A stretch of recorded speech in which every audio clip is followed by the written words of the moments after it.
નવરાત્રિમાં વિધર્મીઓ પણ માતાજીની આરાધના કરે છે। કોંગ્રેસ નેતા ઇન્દ્રનીલ રાજ્યગુરુએ આ મોટું નિવેદન આપ્યું છે। વિધર્મીઓ ગરબામાં આરાધના કરે છે, કલમા થોડી પડે છે તેવું તેમણે નિવેદન આપ્યું। કોઈ માતાજીની આરાધના કરે તો એમાં વાંધો શું છે?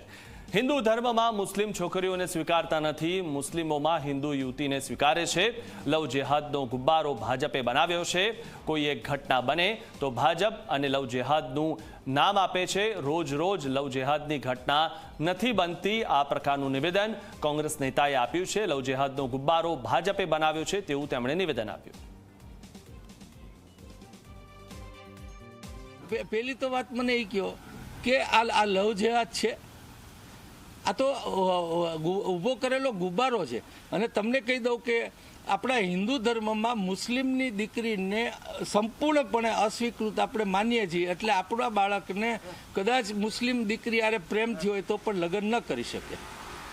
એ લોકોમાં હિન્દુની સ્વીકૃતિ છે, પણ કંઈ રોજે રોજ આવા બનાવ બને જ નહીં। કોક વાર એવું બની ગયું હોય કોક બે જણને, અને એને લવ જેહાદનું નામ દઈને આ લોકો કરતા હોય છે। મને લાગે છે કે એ ગેરવ્યાજબી છે। પહેલી તો વાત મને એ કહો કે આ લવ જેહાદ છે, આ તો ઊભો કરેલો ગુબ્બારો છે। અને તમને કહી દઉં કે આપણા હિન્દુ ધર્મમાં મુસ્લિમની દીકરીને સંપૂર્ણપણે અસ્વીકૃત આપણે માનીએ છીએ, એટલે આપણા બાળકને કદાચ મુસ્લિમ દીકરી આરે પ્રેમથી હોય તો પણ લગ્ન ન કરી શકે।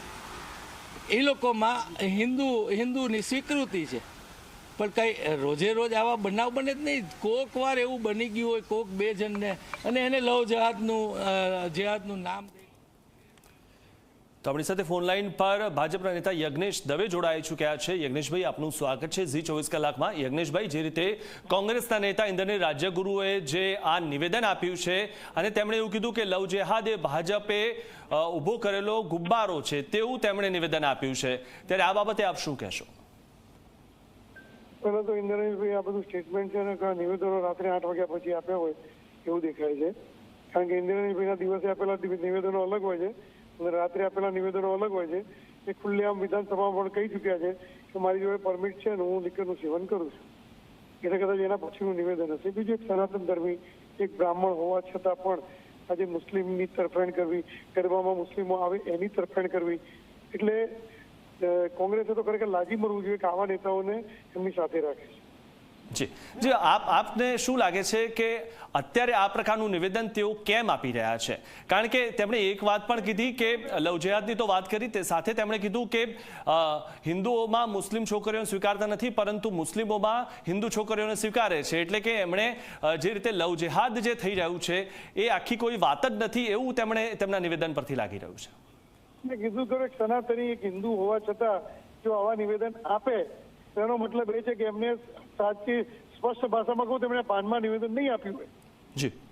સભાન અવસ્થામાં ઇન્દ્રનીલભાઈનું આ નિવેદન નથી। ઇન્દ્રનીલભાઈને જે વસ્તુની પરમિટ છે એ પરમિટ એ વસ્તુ સેવન કર્યા બાદ એમણે આ નિવેદન આપ્યું છે એવું લાગે છે। બિલકુલ, એટલે તમે એવું કહી રહ્યા છો કે નશો કરીને આ નિવેદન આપ્યું છે? કોઈ પણ સનાતન ધર્મી હોય આવું નિવેદન ક્યારે પણ ન આપે, કોઈ પણ સનાતન ધર્મી ન આપે। જી યજ્ઞેશભાઈ, આપનો આભાર અમારી સાથે જોડાયા તે બદલ।